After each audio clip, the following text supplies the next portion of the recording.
Extremely Forward is brought to you by PeterVanderWaltShop.com, the official online store. Send your questions for Peter, comments, suggestions, praise, and tributes to connect@extremelyforward.com.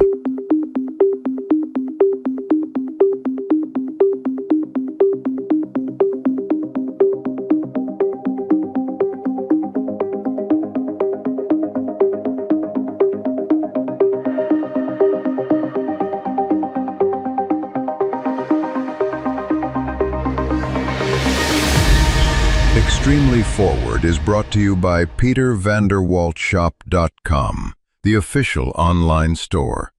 Send your questions for Peter, comments, suggestions, praise, and tributes to connect@extremelyforward.com. That's CONNECT@extremelyforward.com.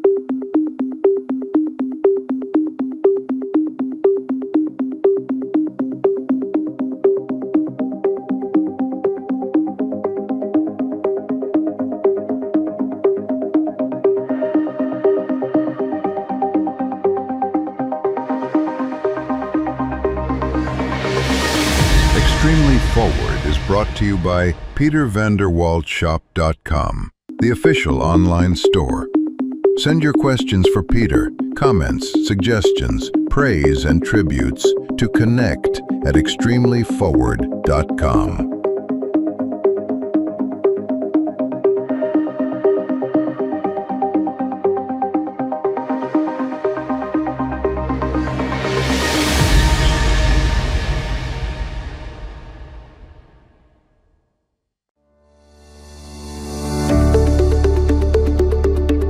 Extremely Forward is brought to you by PeterVanderWaltShop.com, the official online store.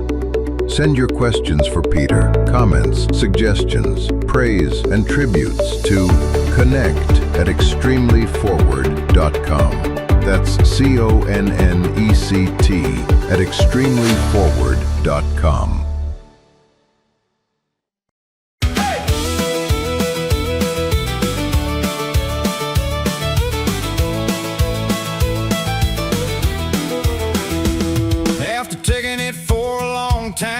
Keep my jaw locked, keep my face straight, let you talk slick, let you play brave, let you swing first, let you think I'd fade, but I've been counting every move you made, every cheap shot. Ooh, Lordy, Lord, if that don't want to make you date the first cousin, then you ain't human. Welcome to the Extremely Forward podcast. Ladies and gentlemen, if you're brand new or if you're a returning visitor, you are very welcome here. It's a show that's pretty weird, so you're pretty brave for tuning in. It's a show about everything and nothing. I do it so that my mom can hear my voice, and if anybody else listens, it's a bonus. It is also a show where my readers, my listeners, my viewers, my attendees, my haters, my family, my friends, my foes, my plotters, my lawyer can hear what's up in my world and hear about the progress I'm making on the various projects that they might be waiting for, book-wise, movie-wise, show-wise, appearance-wise, and otherwise. And it's also a show where I talk about everything and nothing. Music, movies, books, food, sketches, jokes, updates, adventures, and a general appreciation for washboard abs. It's clearly a train wreck, but I promise that over time I'll get better at it, though I'm not sure that's a good thing. How do you get better at a train wreck? What does it mean to get better at a train wreck? Does that mean you're better at the damage control, or you're getting a higher body count? I don't know. Why don't you tell me? You can tell me what you think, or what your complaints are, or what your suggestions are, or your questions if you want them asked on the air here, when you send an email to connect@extremelyforward.com. That's extremely forward as in the forward of a book. Extremelyforward.com. Play on words. It's amazing. Connect@extremelyforward.com. And I'll answer your questions here on the air, or I will listen with an open mind but a closed heart to your character assassinations and your scathing commentary on what I should be doing instead. We have a full show today because we no longer do the news. Ladies and gentlemen, if you want outrage opinions and shocking headlines, there's a whole damn rest of the internet where you can get all that. Here we're going to be talking about all kinds of fun things. Stories and storytelling. We're going to be talking about TV shows today, reality television of all things. We're going to be talking about the most nerdy book I've probably ever spoken about in public.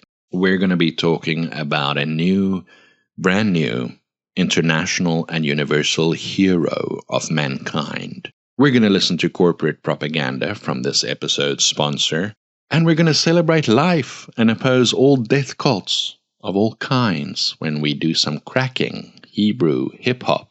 We're going to be talking about football, and we're going to get our wide-ear cowboy faces on and discuss what to watch, what to read, and what to eat. Think of this basically as a very totalitarian show that infiltrates your subconscious. It's your own private, personal North Korea. The dear leader is very pleased with your obedience and would like to thank you for resisting counter-revolutionary forces threatening our fine junta.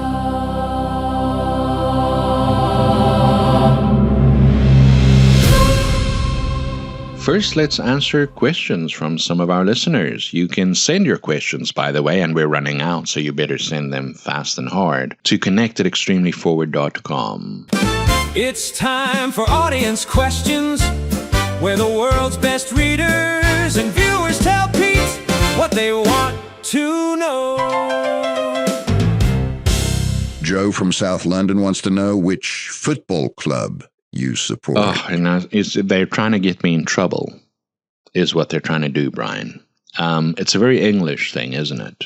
Asking what what football team you support. And they expect you to have an answer, whether you're into the sport or not. So I have to say, I can say for the first time in my life, actually, that my football team is the Dallas Cowboys. I'm kidding. That, of course, is not football. It's the other football. They mean soccer when they say football. And I don't know. I saw this T-shirt once that said "Go local college and or football team," and I suppose that would work here. I suppose I have to say my local team. So Plymouth Argyle, I guess. But you know what? No, I can't lie. I don't have a favorite soccer team. It's not my thing. I'm sorry. I can't take it seriously. I like UFC. And I like a little bit of American football, and I like ice hockey, and I like rodeos, and I like sumo wrestling. I like the occasional basketball if it's not the subsidized kind, if you know what I mean, and it's not abusive of certain free-for-all target demographics, then I don't mind a little bit of basketball. I also like gymnastics, male gymnastics, especially if you slow down the footage and you watch that same portion over and over again. For the same reason I like diving, but not so much soccer or rugby or baseball or cricket or any of those. Sorry, man, I can't. You ask personal questions, you're going to get personal answers.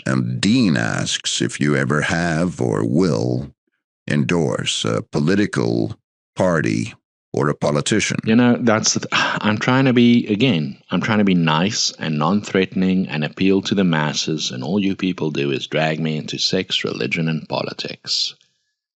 Oy vey Maria, I don't know what to say to you. Look, I'm all for people having their political opinions, and even to be politically active and to be out there and doing things. But I think there's too much in our culture of people who write books or act in movies or make music for a living, going out there and making political statements.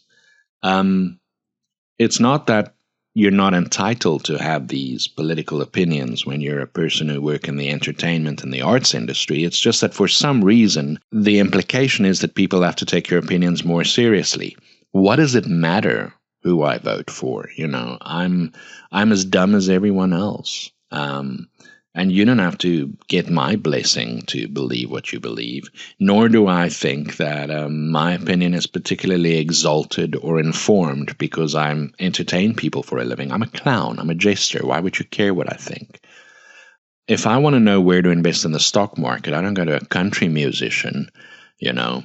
So I've never endorsed a political candidate, and I probably never will. And I'm not particularly keen on those things, but I do vote. And I do have strongly held political opinions. It's just that they're mine. But I can tell you, because I'm not shy about it, it's just that I don't particularly find it the most interesting part of what I do or the most interesting part of what other people do.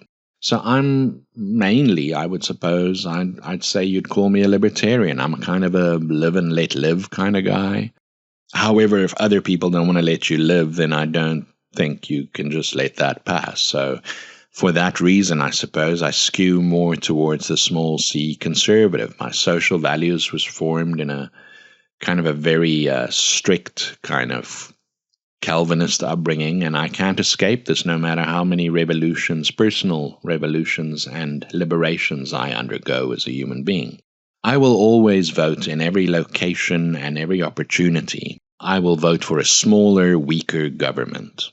I don't like the idea of the state having lots of power to fix things and be in charge of things. And it's for the simple reason that if I give that power to the people I like the most, then that same power is going to vest with the people I hate the most if they win. So I'm a fan of low taxes and very little regulation, as little as possible. I like border control.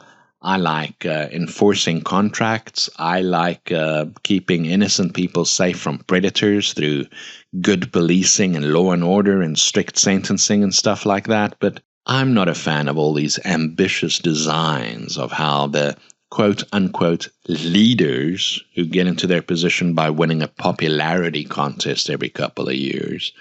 I'm not a fan of that. So, yeah, I don't really care about politics. I go and I make my little cross when they ask me to go make a cross, and it's usually the cross that will make them the most cross.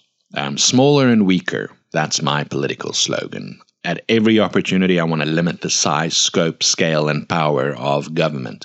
Not this government, any government. Not here, everywhere. And not this time, but every time.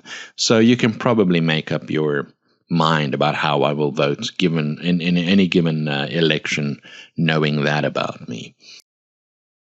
And with that, it's time for me to take a break. But before we do, I just want to say that in this break, you're going to hear an ad for this episode's sponsor. And then we're going to hear some Hebrew music to support my favorite soccer team, Maccabi Tel Aviv. Introducing Greta Ice Cakes, the ice cream bar that cares deeply about the planet. Locally chilled, carbon conscious, emotionally superior. But just when you thought this artificially sweetened snack is all about climate change, you discover its spicy Islamist-inspired center with sprinkles of fashionable socialism. Now with explosive goodness. Greta Ice Cakes, now available wherever outrage meets the freezer aisle. Yeah! How dare you?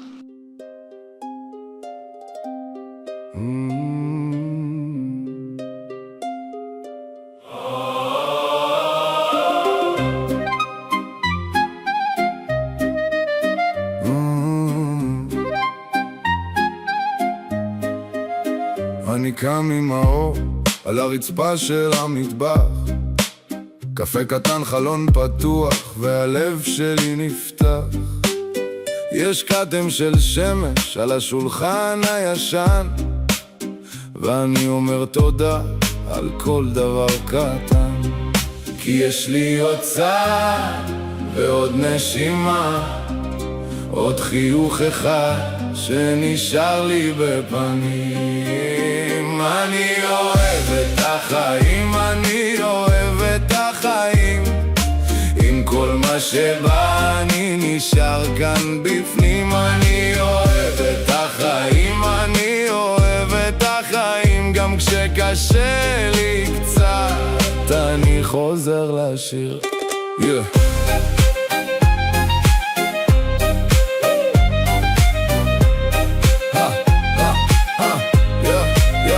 יש ילד עם כדור ברחוב ליד הבית, צחוק של שכנים ועץ שנוגע בשמיים.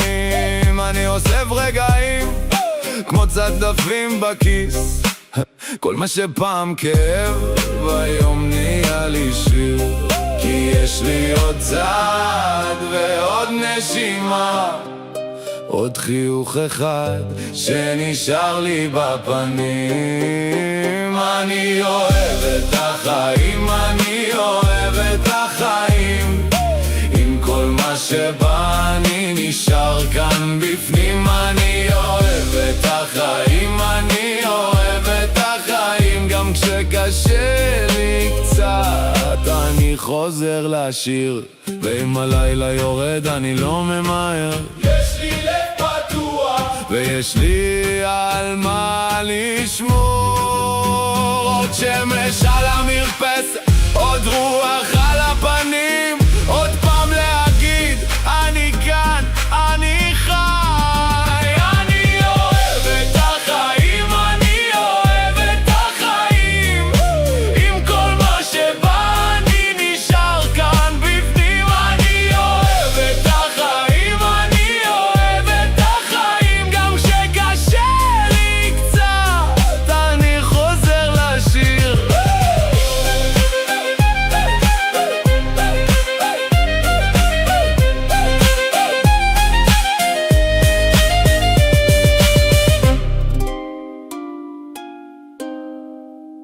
At home, on the road, or on the go, this is your home for smooth tunes, smooth talk, a general appreciation for washboard apps, and exceptional taste in music and fine food. It's W-A-L-T, W-A-L-T, the best choice for you and me. That was my pal Eben Yaari singing I Love Life in Hebrew. It would probably surprise a couple of you to know that I wrote the lyrics to that particular little number.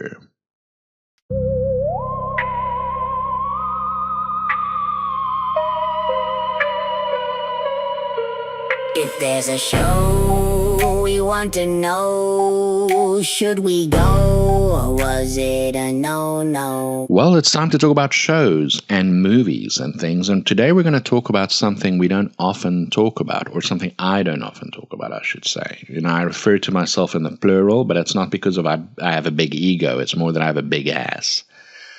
I now have the clothes of two people. They need to sew it together to get my ass into it. It's so big. But I seldom talk about reality TV because I hate reality TV. I'm not a fan. The Brits like their game shows. You know, they like all these kind of win something game show type television. I'm not a fan of that either. And then the Americans have this whole subculture of reality TV. It's actually a career now where you can go from reality TV show to reality TV show and just, you know. And there's nothing real about reality TV. And it's nasty. It very quickly shows the most aggressive and nastiest and most selfish impulses of humans. And it's all, you know, awful fighting and I don't know. It's just, you know, and I'm not a prude. I mean, anything goes as far as I'm concerned, you know. You don't hurt anyone else, I say go for it.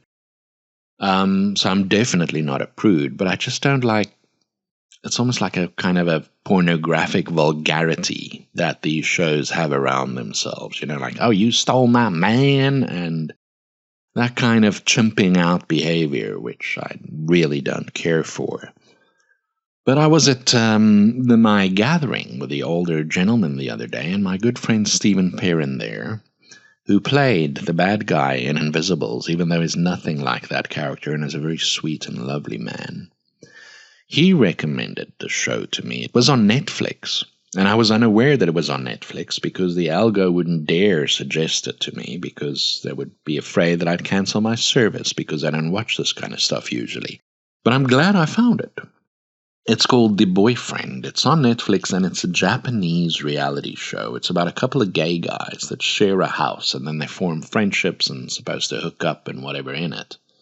Now, we're 7-8 episodes deep. I watch this stuff as I cook dinner because I don't have a lot of time to relax with TV. So while I cook dinner, this thing's playing in the background. And we're 7-8 episodes deep, and no one's slept with each other yet. I mean, if this was an American or a British show, by now they all would have slept with each other, probably at the same time. And there would have been the nasty "don't you touch my man" thing. But this show is almost sweet and innocent. They cooperate with each other, and they have these almost idealistically naive conversations with each other. I don't know if it's a sign of repression or innocence, but it's certainly endearing. I still don't like reality TV, but I think I like Japanese culture more. Now, I'm well aware of how nasty they were in World War II and before. But, you also have to kind of adapt your opinions about people as they change. Otherwise, you're the bigot and the evildoer, not whatever sins you can point to. So the thing with this is I probably think that contemporary Japanese culture is incredibly beautiful. And I think it's backed up. If you look at them, the behavior of Japanese fans, for example, at sports events around the world, they always clean up after themselves. And when you see a video on YouTube about some aggressive criminal type hurling himself or herself about making menacing noises, it's never a Japanese person doing it. So there's certainly something to be said for that culture. There's something quite beautiful and sweet about it. And this show, The Boyfriend, is weird, but you might like it, or it might be an interesting cultural artifact of the Japanese if you're interested in that, or you like watching pretty young Asian boys, whatever you're into, I'm not sure. But yeah, give it a look if you're into that at all. It's probably the weirdest thing. I never expected myself to say this, but I actually kind of enjoy that reality Japanese show. It's weird, though, so know that going in. And it is reality, so don't judge me. Oh my God, it's a book review. We're so very sophisticated and literary. We really are taste makers, like Guardian columnists without the inflated egos and misplaced sense of justice. What else can we say in a jingle about book reviews? We don't really know. But we have to fill the time and earn our keep, or Pete will write the end on our paychecks. It's extremely forward book reviews. An upfront apology there. I'm separating the books from the movies now. I used to have one kind of jingle for all of it. Now the books are going to be separate. But I have to warn you up front, I'm just going to be talking about the books I happen to be reading at that time, and I'm bringing everyone along for the ride on that. So here I'm going to be talking about the books that I happen to be reading at that time, not necessarily books that I recommend. They're not necessarily an endorsement. I don't necessarily like these books or say they're good, but I'll tell you what I think as I read them. And the other warning I have to give you is that I read very weirdly but widely. Or widely but weirdly. So there's going to be all kinds of topics because I read all kinds of topics, mostly nonfiction. And it mostly has to do with some skill I need to run my business better, or some technical skill I need to acquire, or some something I need to figure out. So sometimes these are very technocratic type of books, and other times they're more philosophical or interesting or a broader appeal. This one is called Publishing for Profit. So it probably has an appeal to less than 1% of the listening public out there. It's written by a guy called Thomas Woll. That's Woll. And it is by Chicago Review Press. And it really is a book looking at the publishing industry. And it is and the numbers and timelines and schedules and systems and things like that associated with running a profitable bottom line operation if you're into publishing. So a very, very technocratic book with appeal to no one other than myself. And yet I think it's a very good book. So, obviously I'm into the publishing game. And I'm learning a bit from this book. Now, it is a more kind of legacy publisher, kind of traditional publishing industry look. And that is one industry that is ripe and ready for a severe, disruptive change. But still, there's some useful things in there. So it's a very good book. If you're at all into if you're a small publisher or a medium publisher, or you work at a bigger publisher or want to work at a bigger publisher, it might be worth your while. Also, if you're an indie author or even a traditionally published author, it might be useful for you to see what it looks like on the other side of the desk. So, Publishing for Profit by Thomas Woll. That's what I'm reading currently, and so far I'm a couple of chapters deep, and it's pretty good. So yeah, that's where we are. Next time, I hope I can tell you about something a bit wider appeal, but right now it's about publishing and profitability. So it's the accounting side of it. How exciting is my life? But with that out of the way, ladies and gentlemen, I have to tell you about a brand new international and universal hero that I had the privilege of seeing live and in person, although from a distance the other day. Now, I'm not a big, I don't hang out trying to meet heroes of mine, celebs and whatever. I kind of stick to myself and mind my own business. But every now and then, one of these heroic, amazing, gigantic figures of human excellence crosses my path. And it happened the other day. I was in town, just, running errands and things. And there was the usual crowd protesting. It's the usual crowd. You always see the same people at these weekly protests. They are all there for each other's little causes to show or to create the sense that there's a critical mass of popular support for their ridiculous causes. But it's usually out of work has-beens that have nothing better to do with their time, or very idealistic but functionally brain-dead students who don't know anything yet. Basically, no one with a paycheck is ever at any of these protests. These are all people that want to deconstruct all of Western civilization, although they have no better alternatives and wouldn't survive a day without the constructs that they are so ready to take the chopping axe to.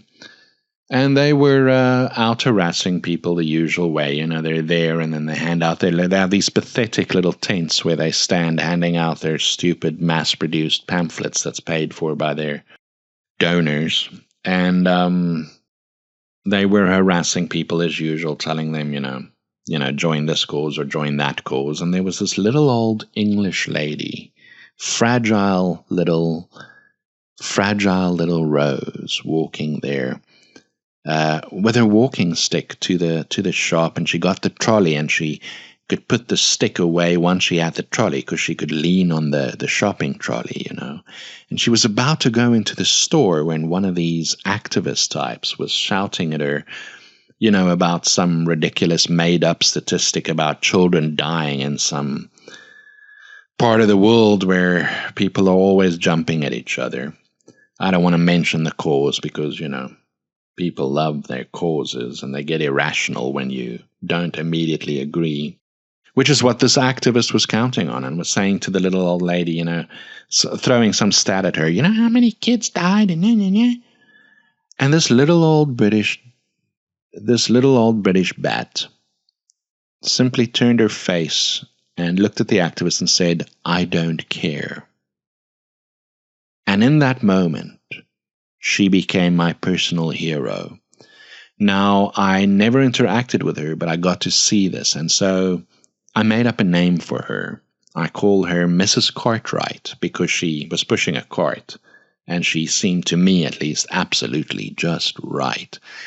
And as we take another break, I wrote a little celebratory song for her, Mrs. Cartwright, because I love her. And I think everybody deserves this hero, and I think more people should be like her, a hero, and not simply cower in silence and complacency when confronted by people hurling themselves about making menacing noises.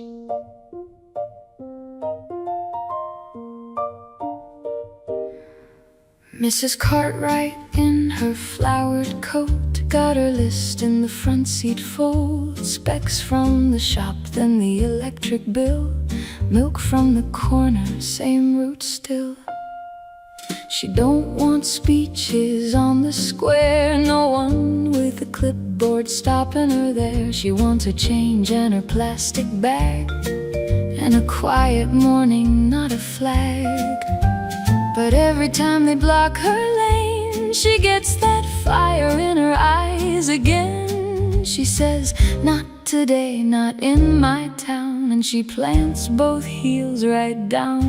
Oh, Mrs. Cartwright, she don't bend for a crowd. Oh, Mrs. Cartwright, she says it loud and proud. If you push her left, she goes a little right. Oh, Mrs. Cartwright, she'll be contrary tonight. She'll leave the porch light burning long. She'll hum the tune just to prove 'em wrong. She'll call the office, pay it late, then stir her tea with a poker face. She says, "Keep your chance and keep your signs. I got my own stubborn line." And she smiles like she just won twice at the checkout under fluorescent lights. Yeah, every new slogan in her way just makes her more set in her ways. She folds her arms, she shakes her head and says what she says, then what she said. Oh, Mrs. Cartwright, she don't bend for a crowd. Oh, Mrs. Cartwright, she says it loud and proud. If you push her left, she goes a little right. Oh, Mrs. Cartwright, she'll be contrary tonight. She ain't marching, she ain't hiding. She's got one bag and she keeps on driving. Specs in hand and milk in the seat.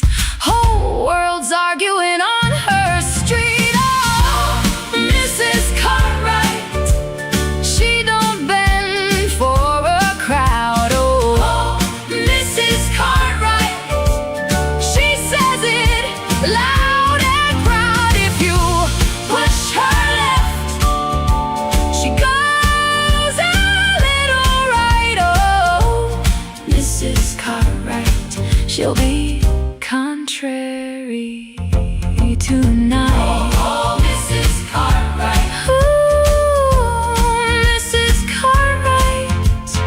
Oh, Mrs. Cartwright. Ooh, Mrs. Cartwright. The Extremely Foreword Podcast with Peter Van Der Waal. So every now and then I'll share a family recipe but I realized the other day that not every time I talk about food, I share a recipe. Sometimes I just want to talk about food generally, or I want to talk about other people's food, or, it's not always strictly speaking, a recipe. So when I talk about recipes, you'll hear that other jingle.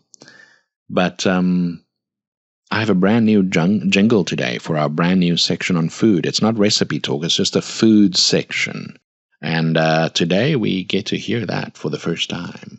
There's recipes from the family home, eating adventures done on my own. Notes on taste and ideas to lose weight, stuff I love and stuff I hate. It's yummy ideas you can try to make, hearty meals on the cheap or expensive fakes. It's everything ranging from the worst to good. It's my lifelong love affair with food. Today I want to talk about something that is food related that was brought to my attention. So, if you are one of these healthy eating types, if you're, say, on Weight Watchers, or you're a bodybuilder, or you're interested in nutrition, or you want to eat for aesthetics, or, for health or whatever, you're watching your weight or your cholesterol or whatever, you would notice that Greek yogurt is one of the best things you can eat out there. On Weight Watchers, for example, the proper Greek yogurt has 0 points, so you can eat as much as you want. Not that you would want to, but you can have that without subtracting from your precious points, and that way you get your weight down. If you're a bodybuilder and you need some protein, Greek yogurt is always high on the list. Anyone who's into healthy eating can benefit from Greek yogurt. And then, I've been buying Greek yogurt and using it and feeling very good about myself. Sometimes it's great for a dessert, instead of doing something like chocolate or cake or something unhealthy, you have some Greek yogurt, maybe some mixed berries in there, or you cut a banana and an apple in there, and there you go, there's your dessert. And then it was brought to my attention the other day that these sneaky supermarkets that you buy from do something really nasty, and I want you to go out and have a look at this the next time you're in the store. I was made aware that there's a difference between actual real Greek yogurt and what they call Greek style yogurt. So when you go into the supermarket and you're standing at the fridges, I want you to look at the packaging, and I realized that all along I was not buying Greek yogurt. I was buying Greek style yogurt. And none of the benefits and none of the pointlessness in the Weight Watchers and none of the proteins in the bodybuilding thing actually applies to Greek style yogurt. It's very nasty that resellers and retailers do these kinds of tricks with people, because you don't consider that the word style, you don't see the word style because it's placed, it's not placed very big on the labels. But you also don't expect people to be playing semantic games with you when it comes to stuff like what do you put in your mouth. So it's a nasty little thing, and it just made me aware that once again, you really, in this world, in this day and age, you really cannot trust anybody when they say anything. And we're now at this stage where you really have to look at labels very carefully. The best thing you can do is probably whole foods. Don't eat anything that comes out of a pack. Shop on the outsides of the aisles when you go to the supermarket. On both sides there's some good stuff and all the bad stuff's in the middle.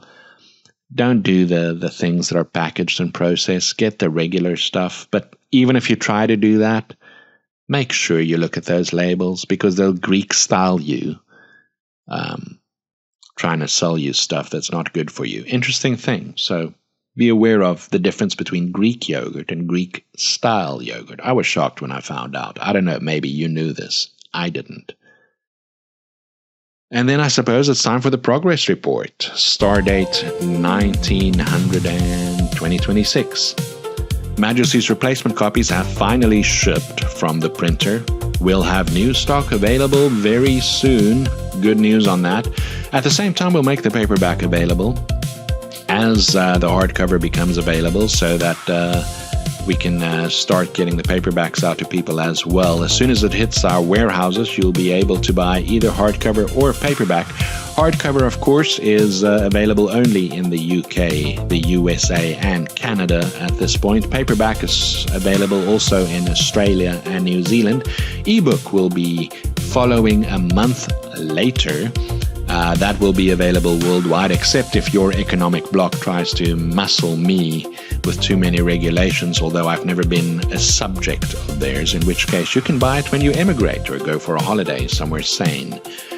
Majesty comes with 5 free ebooks that you can download absolutely free at petervanderwaldshop.com. They are available for you there. There is also a mention of them in the back of the book, whether you have the hardcover, the paperback, or the ebook of Majesty, where you can find these 5 free ebooks.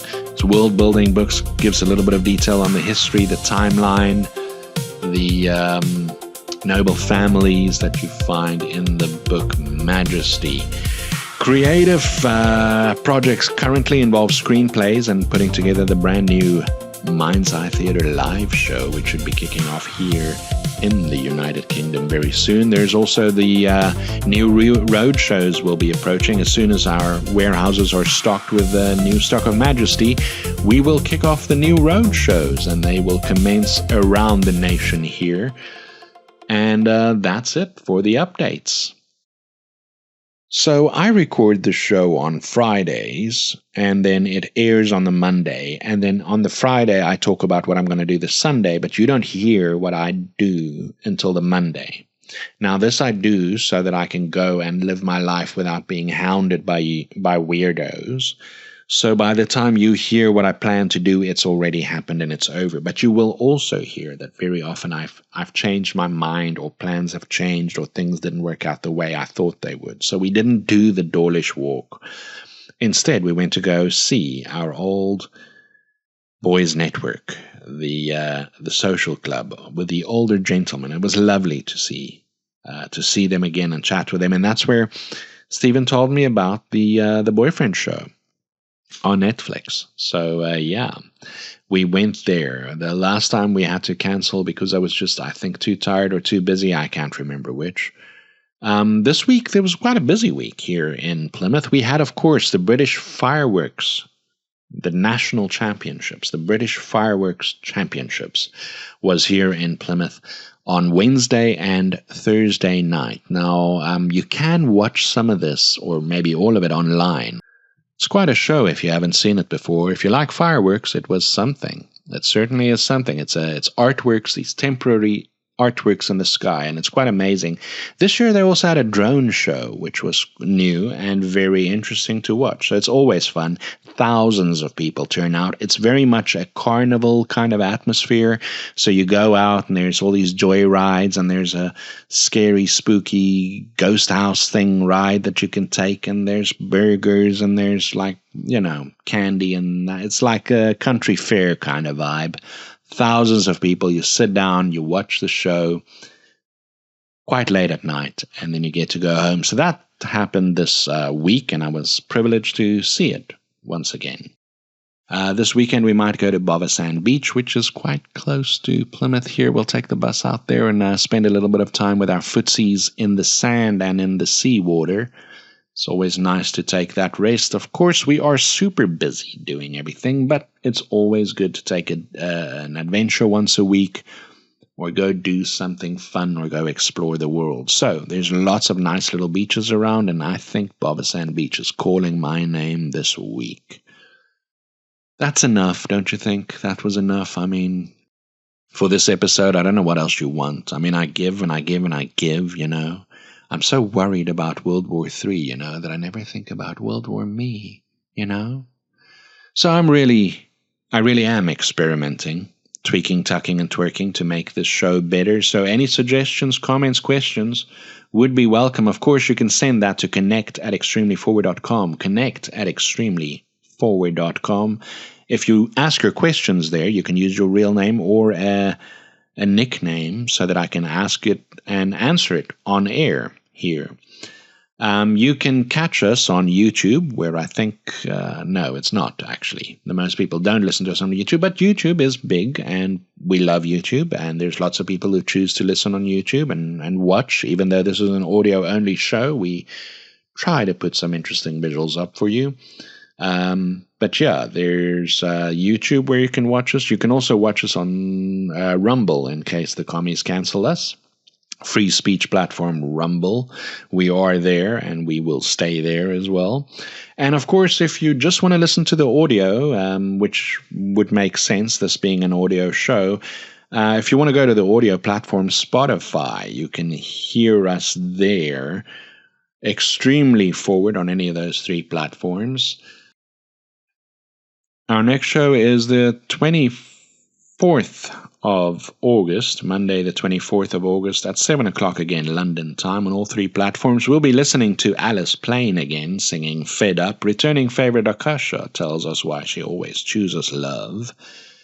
And we're going to be talking about all the good causes that I support or claim to support here on the show, so that everybody can know what a good person I am and everybody listening can feel righteous and good about themselves, amongst other things. So, episode 8 of season 2 on the 24th of August next week. Until then, eat your vegetables, don't pull your sister's hair, and as we go out here, we're going to go out with some good old-fashioned, God-fearing, corn-eating, cousin-dating, trailer-dwelling, tornado-dodging, red-blooded, all-American country music. Till next time, have a good one.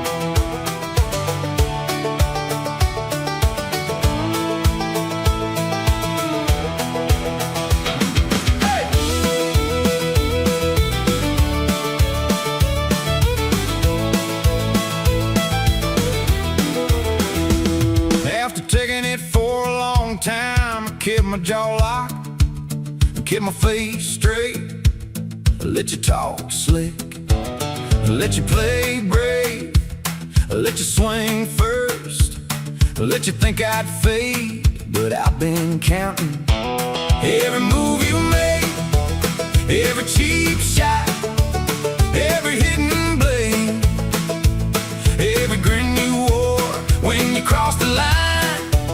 Now the pressure flips, now it's payoff time. You wanna smoke, you wanted pain, you wanted me stuck in that old game. But I'm up now, I'm not the same. I got my hands on the wheel and I know your name. You asked for it, you asked for it. Now you get it, now you get it. A one-sided war, not yours no more. You asked for it, you asked for it.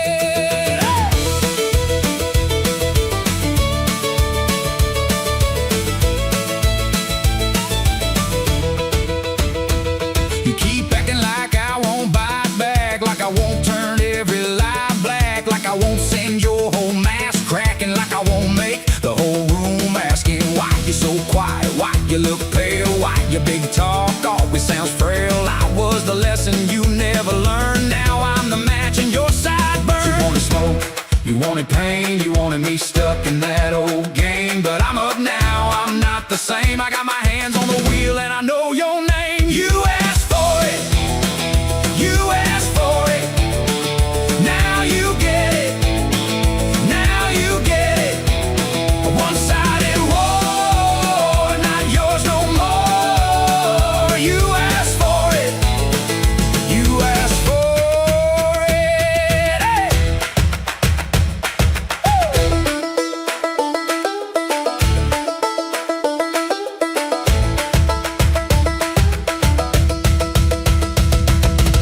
I kept it buried, I kept it cool, I kept my temper out of view, but every wound keeps score too. And now I'm standing right in front of you, no more